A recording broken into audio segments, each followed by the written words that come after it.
कृष्णा कृष्ण कृष्ण हरे हरे, हरे कृष्ण कृष्ण कृष्ण हरे हरे, हरे राम राम राम हरे हरे, हरे राम राम राम हरे हरे, हरे कृष्णा कृष्ण कृष्ण हरे हरे, हरे कृष्ण कृष्ण कृष्ण हरे हरे, हरे राम राम राम हरे हरे, हरे राम राम राम हरे हरे।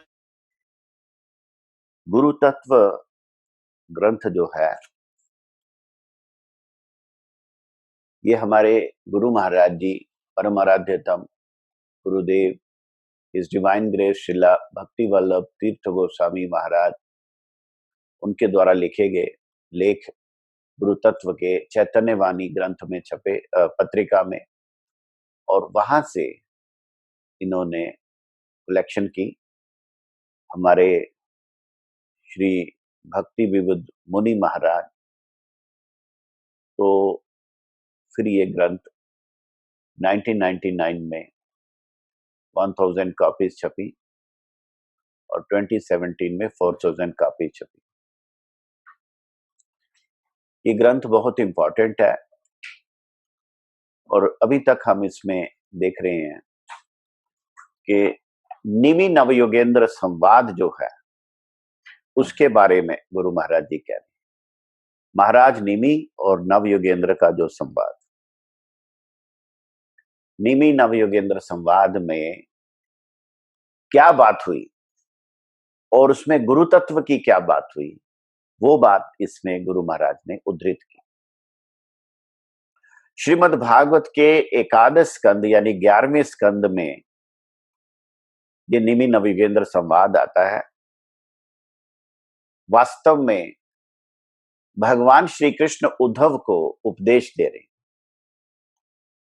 और उस उद्धव गीता में निमि नवयोगेंद्र संवाद भी सम्मिलित। तो सबसे पहले निमि महाराज ने क्या प्रश्न किए और 9 योगेश्वरों ने एक एक करके उनके क्या उत्तर दिए, यही इसमें गुरु महाराज ने गुरु तत्व में लिखा। मैं इंग्लिश में इसको पढ़ता हूं और थोड़ा थोड़ा अनुवाद भी आपके लिए करता हूं, और अनुवाद भी हिंदी में जो भागवत में छपा है वहां से पढ़ रहा हूं। तो सबसे पहले निमि महाराज जी के 4 प्रश्न और 4 प्रश्नों के उत्तर। राजा निमि ने कहा, है महर्षि कृपया ये बतलाएं कि किस तरह एक मूर्ख व्यक्ति आसानी से भगवान की माया को पार कर सकता है। क्या प्रश्न है? कैसे एक मूर्ख व्यक्ति भगवान की माया को पार कर सकता है? क्या प्रश्न है, क्या शब्द है?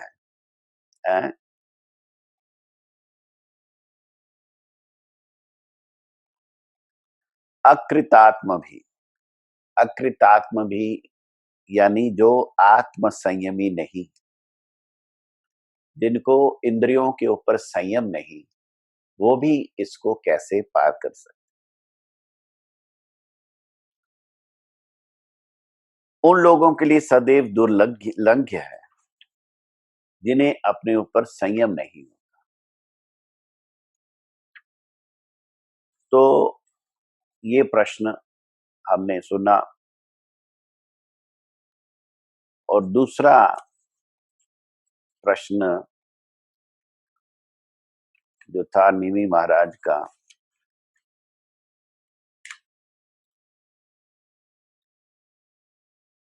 उसके उत्तर में उन्होंने कहा, तस्मात् गुरुम प्रपद्येत जिज्ञासु श्रेय उत्तमम शाब्दे परे च निष्णातम ब्रह्मण्य पश्यमाश्रयम।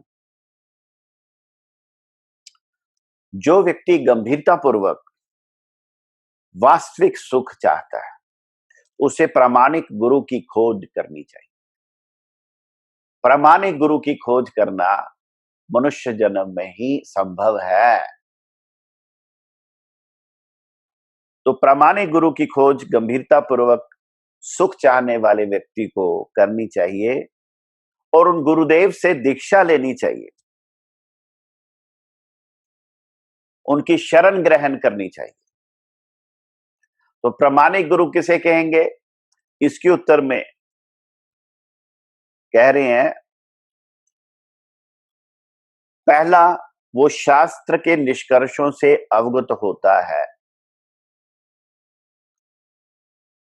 और शास्त्र के निष्कर्षों को दूसरों को समझाने में सक्षम होता है। ये पहला गुण है। प्रामाणिक गुरु में शास्त्र पारंगति होती है, लेकिन शास्त्र पारंगति गुरु परंपरा से प्राप्त ज्ञान की होती है, ना कि पठन पाठन वाली। प्रिसेप्टोरियल चैनल से जो नॉलेज मिला वो शास्त्र पारंगति एक प्रामाणिक गुरु में होती है। दूसरा,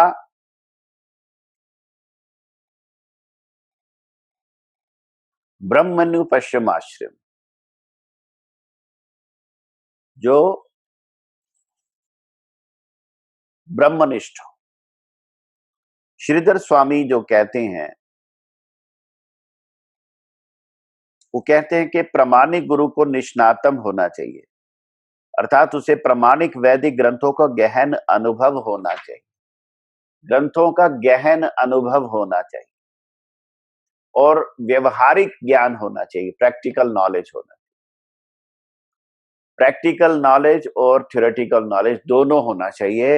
ऐसा ना होने पर गुरु अपने शिष्यों के संदेह को दूर नहीं कर सकेगा और इस तरह निष्ठावान छात्र को भगवत धाम वापस ले जाने में असमर्थ होगा।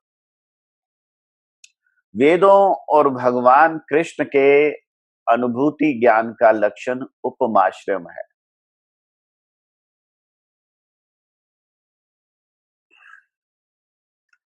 ऐसे प्रामाणिक गुरु मोह से विरक्त हो चुके। इस प्रकार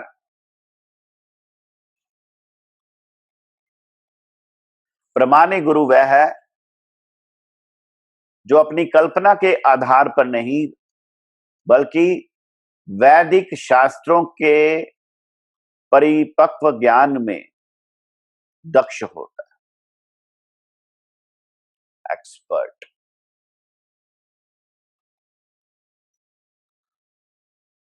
भगवान ने गीता में कहा, अश्रद्धाना पुरुषा धर्मस्यास्य परम तप। हे परम तप, जो लोग भक्ति में श्रद्धा नहीं रखते वे मुझे प्राप्त नहीं कर पाते। इसलिए गुरु को चाहिए कि वो शिष्य में भक्ति जागृत करे। जैसे एक माँ अपने बच्चे को कमरे में जाकर उसे जगाती है, उसे पाठशाला भेजती है। यद्यपि बालक उठना नहीं चाहता, किंतु ममतामयी माता उसे उठने के लिए बाध्य करती, जिससे वह पाठशाला जाकर शिक्षित बन सके। इसी तरह प्रामाणिक गुरु सुप्त जीव को जगाकर गुरु के आश्रम में या गुरुकुल में भेजता है, जहां से पूर्ण ज्ञान प्राप्त होता है।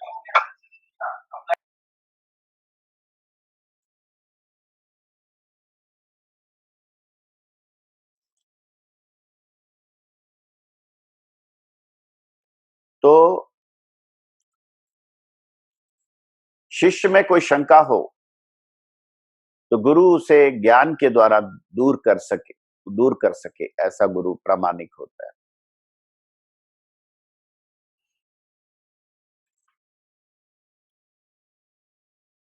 प्रामाणिक गुरु का कर्तव्य है कि वह शिष्य को कृष्ण से जोड़े। विद्वान या चिंतक जीव को कृष्ण से जोड़ने की शक्ति नहीं रखता, क्योंकि विद्वान अगर वो स्वयं कृष्ण से ना जुड़ा हो तो कैसे करेगा?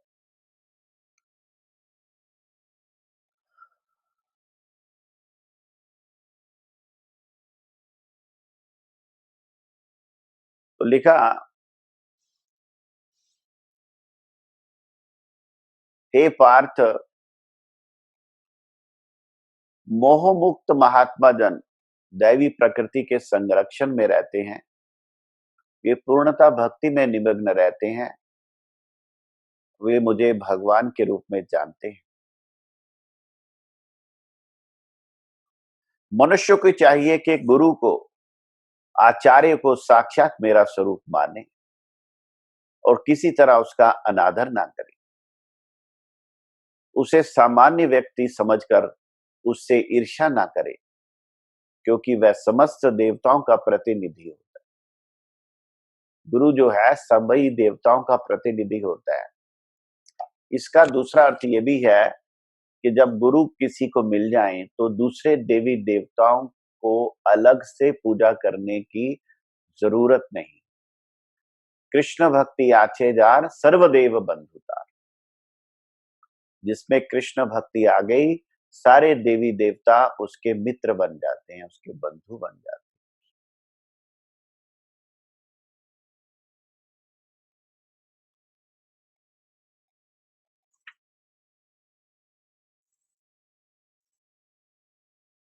प्रामाणिक गुरु में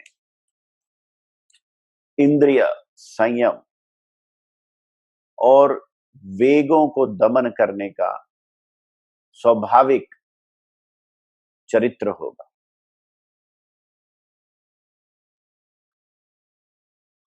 श्रील प्रभुपाद भक्ति सिद्धांत सरस्वती गोस्वामी ठाकुर जी ने कहा, जिस व्यक्ति ने संसार की असारता को समझ लिया है वही गुरु के निकट तक जा सकता है। जिस व्यक्ति ने संसार की असारता को समझ लिया है वही गुरु के निकट तक जा सकता है। लेकिन हमने गुरु महाराज जिससे हरि नाम लिया, दीक्षा ली, और अभी तक हम संसार की असारता क्यों नहीं समझ पा रहे?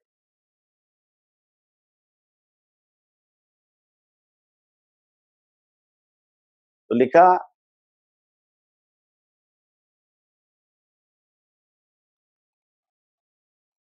भले ही किसी को अत्यंत योग्य और प्रामाणिक गुरु प्राप्त करने का सौभाग्य प्राप्त हो, लेकिन अगर वो गुरु की शिक्षा पे ना चले और सकाम कर्मों में रुचि लगाए तो उसकी प्रगति रुक जाएगी। ये है इसका आंसर। शिष्य का भी कर्तव्य है गुरु जी की शिक्षा पे चलना। यदि धीर शिष्य अपने प्रामाणिक गुरु की शरण ग्रहण करता है तो भक्ति में कोई अवरोध नहीं आता। तत्र भागवतान धर्मान शिक्षेद गुरुवात्म दैवता अमाय नान्युवृत्त्या यश्ये त्विदात्मनो हरि। प्रामाणिक गुरु को अपना प्राण मानो, अपना आराध्य देव मानो। प्रामाणिक गुरु को अपना आराध्य देव मानते हुए शिष्य को चाहिए कि उनसे शुद्ध भक्ति की विधि सीखे। अभी देखो, हम में से बड़े लोग हैं जिनको गुरु जी से डायरेक्ट ये भक्ति की विधि सीखने का मौका मिला। जिन्होंने ये विधि सीखी उनसे हमको ये विधि सीखनी चाहिए। शुद्ध भक्ति की विधि सीखे। शिष्य को अपने गुरु से द्वैत रहित होकर भगवान की श्रद्धापूर्ण विधि से सेवा करना सीखना होगा, जिससे गुरुदेव तुष्ट होकर श्रद्धालु शिष्य को अपने आप को अर्पित कर सके। देखो, श्रीधर स्वामी के अनुसार शुद्ध भक्त को अपने को प्रदान करने की प्रकृति बलि महाराज के उदाहरण में देखी जा सकती है। बलि महाराज ने वामन देव को अपना सारा राज्य बलिदान कर दिया। वामन भगवान इतने प्रसन्न हुए कि वो उसके महल के द्वारपाल बने और उसे पुनः स्थापित कर दिया। श्रील जीव गोस्वामी ने की टीका में है कि गुरु को शिष्य की आत्मा अर्थात प्राण समझना चाहिए। गुरु को शिष्य की आत्मा अर्थात प्राण समझना चाहिए। जस्ट इमेजिन, शिष्य की आत्मा गुरु, क्योंकि असली जीवन तो प्रामाणिक गुरु दीक्षा दिए जाने पर ही शुरू होता है। असली जो मनुष्य का जीवन है वो गुरु से दीक्षा प्राप्त करके ही शुरू होता है। वास्तविक जन्म दीक्षा के बाद होता है।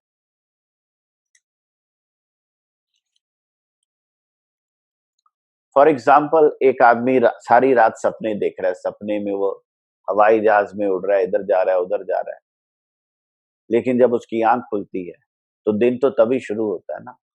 इसी प्रकार जब तक हमें गुरु नहीं मिलता हम सपना देख रहे हैं। जब गुरु मिलता है, हमें जगाता है, उसके बाद जीवन शुरू होता है। असली जीवन तो तब आरंभ होता है जब शिष्य जागता है। गुरु शिष्य में आध्यात्मिक जीवन जागृत करके उसे जन्म देता है। इसलिए शिष्य गुरु को ही अपने जीवन का आधार समझता है। शिष्य गुरु को ही अपने जीवन का आधार समझता है। श्री जीव गोस्वामी के अनुसार भगवान समस्त आनंद के आगार हैं। शुद्ध भक्त के हाथों भगवान द्वारा अपने आप को सौंपने से ये सूचित होता है कि ऐसा भक्त सर्वोच्च आनंद में निमग्न हो जाता है। एक श्रुति मंत्र है, आनंदाद धीमानी भूतानि जायन्ते। श्रील विश्वनाथ चक्रवर्ती ठाकुर ने कहा कि जब भगवान किसी शुद्ध भक्त को अपने आप को अर्पित कर देते हैं तो ऐसा भाग्यशाली भक्त भगवान का दर्शन कर सकता है, उनका स्पर्श कर सकता है, उनकी साक्षात सेवा कर सकता है। श्रील प्रभुपाद कहते हैं, गुरु को कभी ना तो संसारी माना जाए ना अपने बराबर माना जाए। गुरु को सदैव भगवान के चरण कमलों की शरण में देखा जाना चाहिए।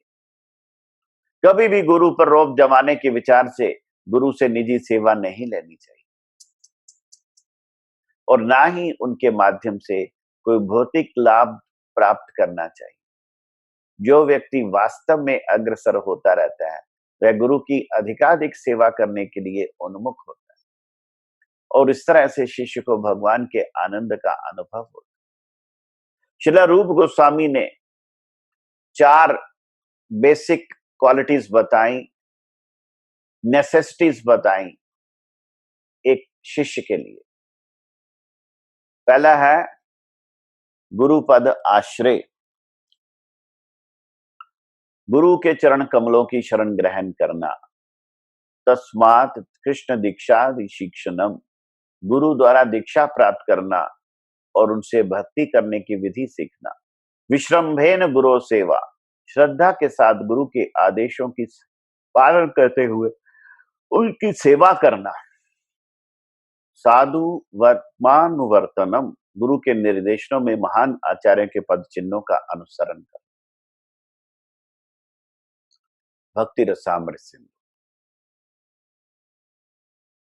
तो यहां रूप गोस्वामी जी ने 4 स्टेप बताए।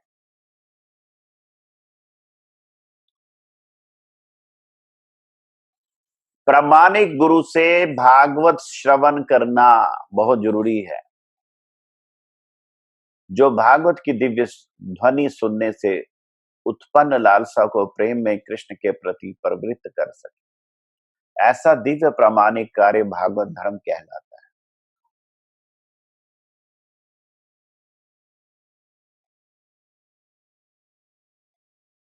श्रीला भक्ति सिद्धांत सरस्वती गोस्वामी ठाकुर प्रभुपाद जी कहते हैं जिन लोगों ने श्रीमद् भागवत की दिव्य ध्वनि सुनकर परिपक्व ज्ञान प्राप्त कर लिया है, वे ही त्रिदंड संन्यास ग्रहण कर सकते हैं।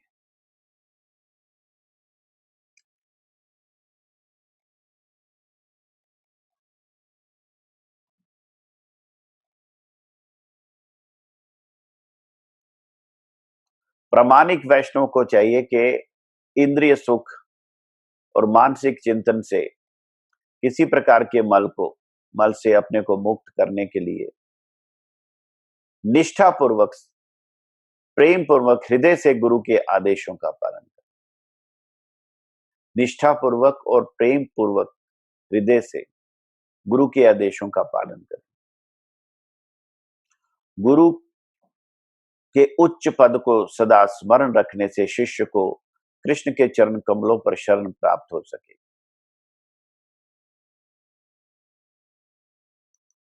सर्वतो मनसो संगमादो संगम च साधुषु दयाम मैत्रीम प्रश्यम च भूतेष्वदा यथोचितम। जो शिष्य है, जिसमें निष्ठा है, उस शिष्य को चाहिए कि अपने मन को संसार से कैसे अलग करना है, इसकी शिक्षा गुरुदेव से ले। गुरुदेव और भक्तों की संगति का अनुशीलन करे। अपने से निम्न पद वाले व्यक्तियों के प्रति दयालु रहे। समान पद वालों के साथ मैत्री करे। अपने से उच्चतर आध्यात्मिक पद पर हैं, उनकी विनीत भाव से सेवा करे। इस तरह उसे समस्त जीवों के साथ उचित व्यवहार करना सीखना चाहिए। मध्वाचार्य जी ने कहा कि जो लोग देवताओं, महर्षियों और पवित्र मनुष्यों की तरह जन्म लेते हैं, वे संत माने जाते।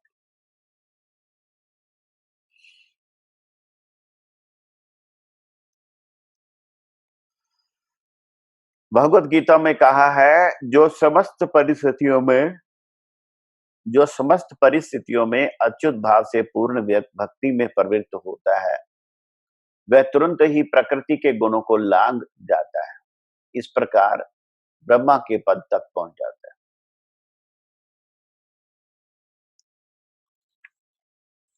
तो इसलिए बार बार कहा, जो व्यक्ति वास्तविक सुख का इच्छुक है, उसे चाहिए कि प्रामाणिक गुरु को खोजे और दीक्षा लेकर उनकी शरण ग्रहण करे।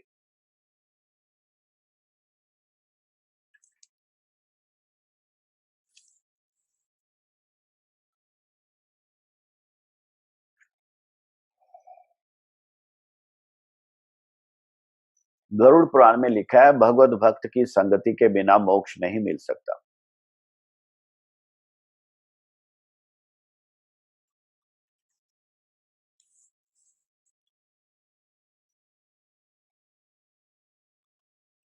मनुष्य को उन लोगों की संगति करनी चाहिए जो भक्ति में उससे उच्च स्तर पर हो।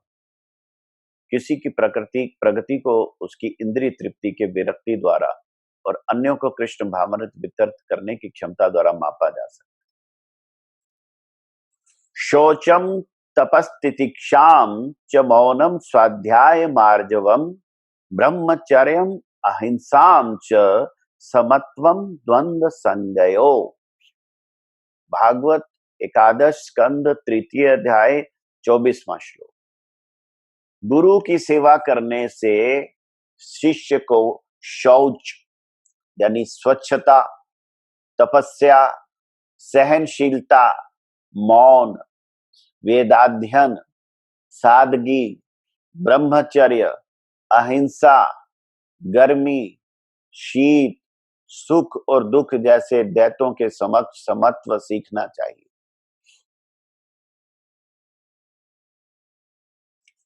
शौचम यानी शौच का अर्थ है आंतरिक और बाहरिक शुद्धता, मन की शुद्धता और तन की शुद्धता, इसे कहते हैं शौच।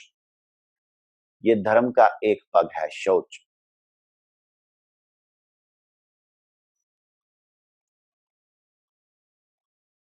तप का अर्थ है जीवन में उच्च कर्तव्य को पूरा करने में डटे रहना। तपस्या का अर्थ है उचित कार्य को करने में डटे रहना, जीवन में उच्च कर्तव्य को करने में डटे रहना।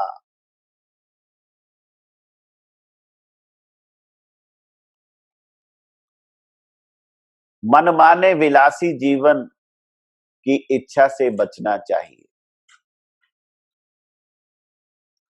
यदि मनुष्य काम, क्रोध और लोभ के वेगों को रोक नहीं पाता तो वह अपनी वास्तविक स्थिति को समझने की शक्ति खो देता है। यह मनुष्य जीवन की विकट समस्याओं का समाधान ढूंढने के लिए स्वर्णिम अवसर है।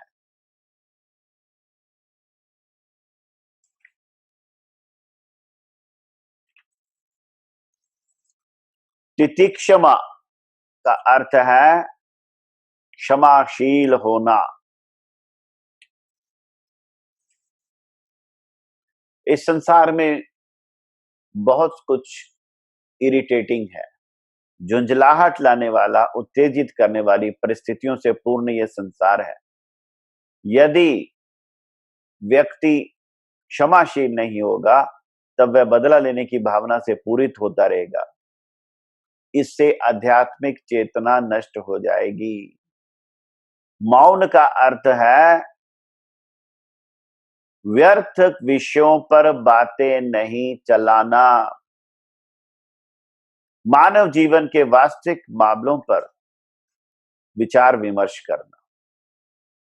एकदम मौन रहने की बात नहीं, एकदम मौन रहना तो अज्ञानता का लक्षण है। एक पत्थर मौन रहता है क्योंकि पत्थर में चेतना का अभाव है, और बाहर से व्यक्ति चाहे ना बोले लेकिन उसका मन तो शांत नहीं रहता। इसलिए मौनम का अर्थ है भगवत धाम, भगवत संबंधी बातों पे विचार विमर्श।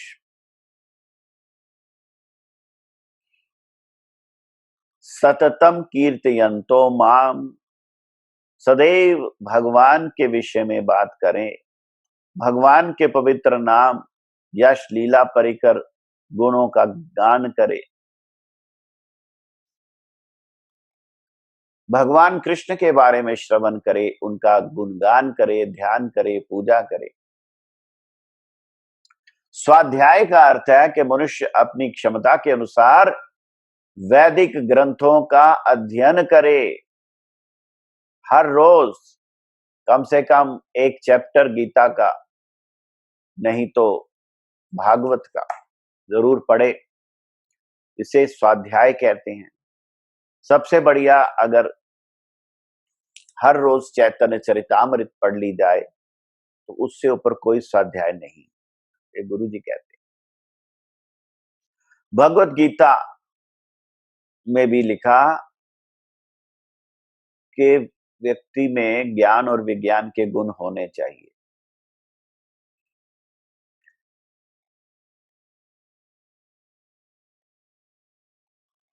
आर्जवम का अर्थ है सादगी और सरलता। इसका पर्याय है स्वच्छता। अगर हमारी चेतना शुद्ध नहीं होगी तो अनेक कुटिल साधनों को ग्रहण करेंगे।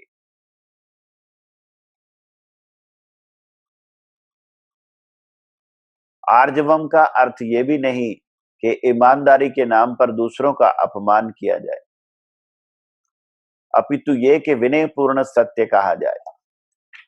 ब्रह्मचर्य शब्द सूचित करता है कि स्त्री संग का पूरी तरह परित्याग किया जाए या गृहस्थ जीवन का वैदिक नियमों के अनुसार कठोरता से पालन किया जाए। गृहस्थ जीवन साधु संतान उत्पन्न करने के उद्देश्य से जीवन को नियमित करने वाला है। अहिंसा का अर्थ है किसी जीव के प्रति हिंसा ना की जाए।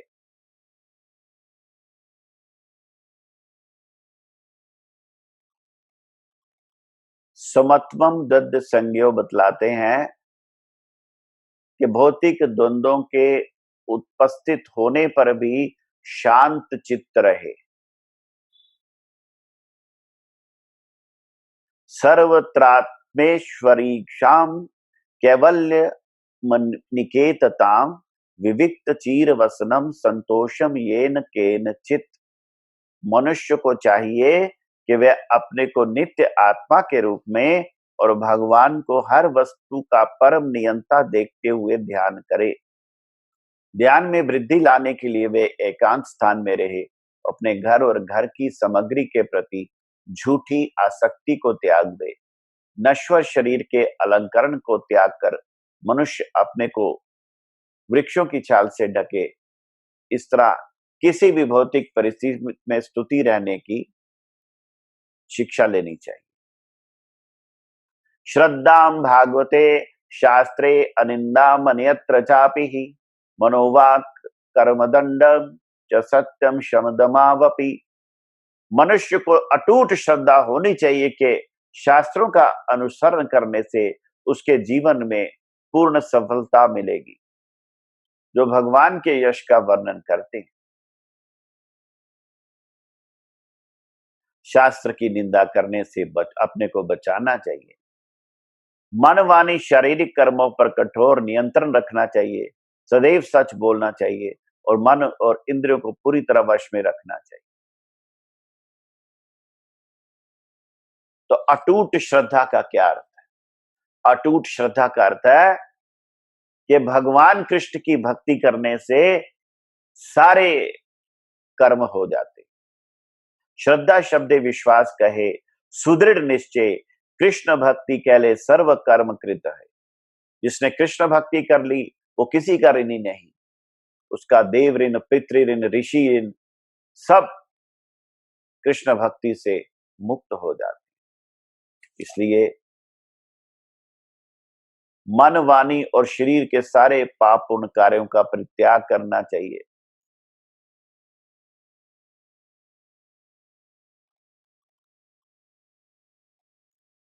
अपने शरीर, मन, बुद्धि और वाणी से कृष्ण की सेवा में कर्म करते हुए मनुष्य जगत में भी मुक्त पुरुष है। श्री कृष्ण चैतन्य दया करह विचार, विचार करिले चित्ते पावे चमत्कार। चैतन्य महाप्रभु की दया विचार कीजिए तो आप देखेंगे कि ऐसी दया अतीव अद्भुत है। चैतन्य चरितामृत आदि 8:15। महाभागवत वह है जो ये देखता है कि ब्रजेंद्र नंदन कृष्ण अपने सर्व आकर्षण के अद्वितीय गुण के कारण अपने को सदैव पृथक रखते हैं। इस तरह भगवान का शुद्ध भक्त अनिकेतन स्थायी आवास से विहीन होता है, जिसका भाव है कि ना तो वह स्थूल शरीर को ना ही सूक्ष्म शरीर को अपना नित्य आवास मानता है।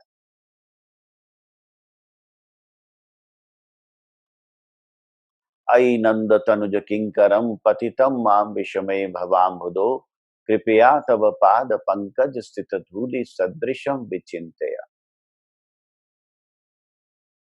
हे नंद नंदन, मैं आपका नित्य सेवक हूं, फिर भी इस जन्म मृत्यु के सागर में गिर गया हूं। आप कृपा करके मुझे इस सागर से उठा लें और अपने चरण कमलों में धूलि कण के रूप में स्थान दे दें। श्रवणम कीर्तनम ध्यानम हरेर अद्भुत कर्मणः जन्म कर्म गुणानाम च तदर्थे अखिल चेष्टिता।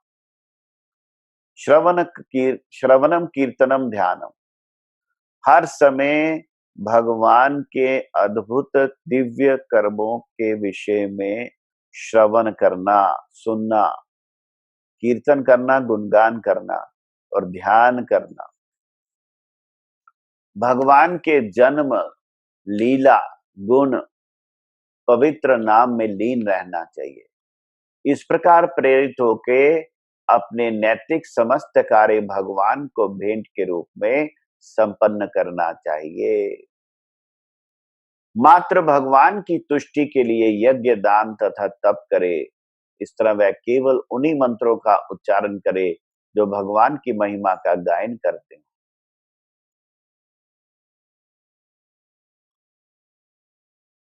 यद करोषि यत शनासि जज्जुहोषि ददासि जत यत पयस्सि कौन्ते तत्पुरुष्व मदर्पणम। जो कुछ करो मुझे अर्पण करो। एवं कृष्णात्मनाथेषु मनुष्यु च सौहृदम परिचर्याम चोम यत्र महत्सुनेषु साधुषु। जो अपना स्वार्थ चाहता है, चरम स्वार्थ चाहता है, परम कल्याण चाहता है, उसे संतों से मैत्री करनी चाहिए। ऐसे संत जिन्होंने भगवान कृष्ण को अपना जीवन नाथ मान लिया है, ऐसे संतों से मैत्री करनी चाहिए। उसे समस्त जीवों के प्रति सेवा भाव भी उत्पन्न करना चाहिए। उससे मनुष्य जीवन प्राप्त हो और उनमें से विशेष रूप से उनकी सहायता करनी चाहिए जिन्होंने धार्मिक आचरण के सिद्धांतों को ग्रहण किया है। धार्मिक व्यक्तियों में से भगवान के शुद्ध भक्तों की सेवा की जानी चाहिए। इस प्रकार मनुष्य को चाहिए कि भगवान के भक्तों के साथ एकत्र होकर भगवान की महिमा गान की के लिए उनकी संगति करना सीखे। भगवान की महिमा गान के लिए उनकी संगति करना सीखे। भगवत भक्तों के साथ ये विधि व्यक्ति को शुद्ध बनाती। जैसे ही भक्त प्रेम पूर्ण मैत्री स्थापित कर लेते हैं, उस तभी से उनको परस्पर सुख और तुष्टि का अनुभव होता है। एक दूसरे को प्रोत्साहित करके भौतिक इंद्रिय तृप्तियों को त्यागने में सक्षम होते हैं। तो लिखा,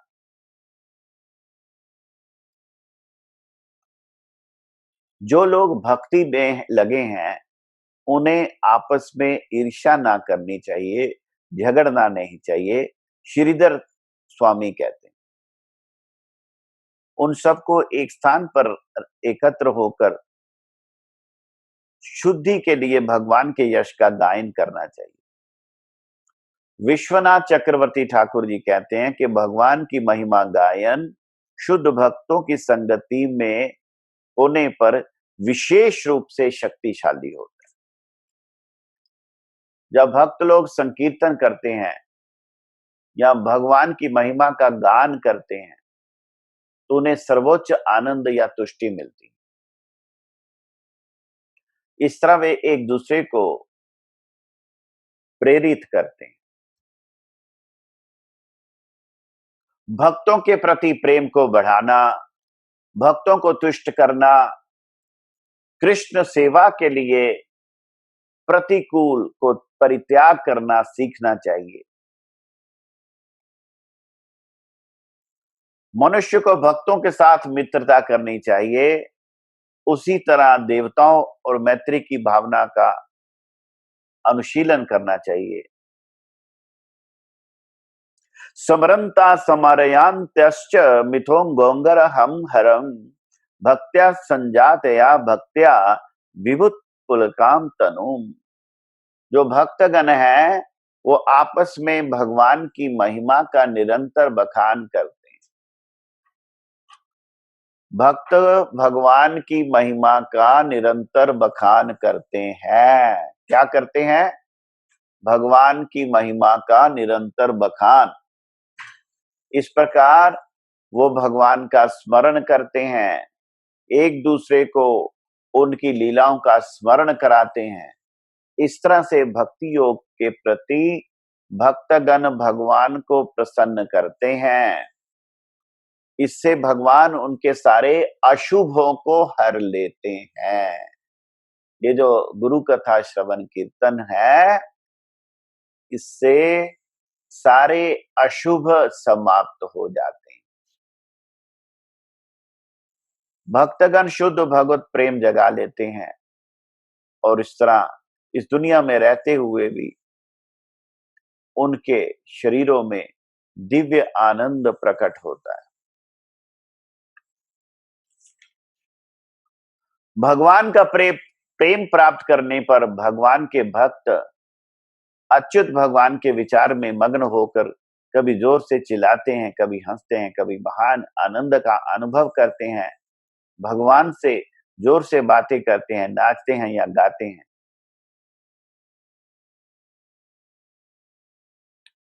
तो ये जो गुरु तत्व में गुरु महाराज जी ने बताया,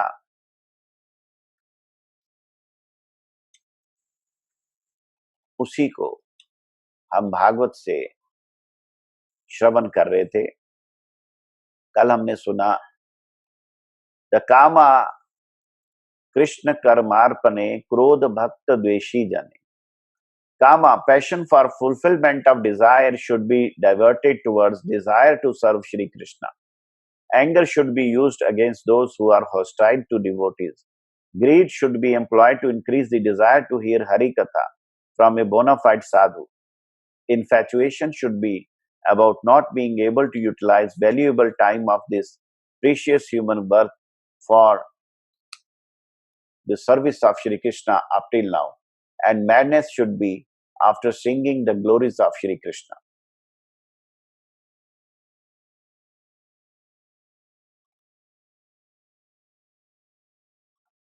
So yesterday we hear that two fundamental characteristics of a bona fide guru are Shrotriya and Brahmanishtam. Shrotriya means well versed in Shruti Shastra, and Brahmanishtam means blessed by the descent of divine knowledge through preceptorial channel, firmly fixed in Brahma.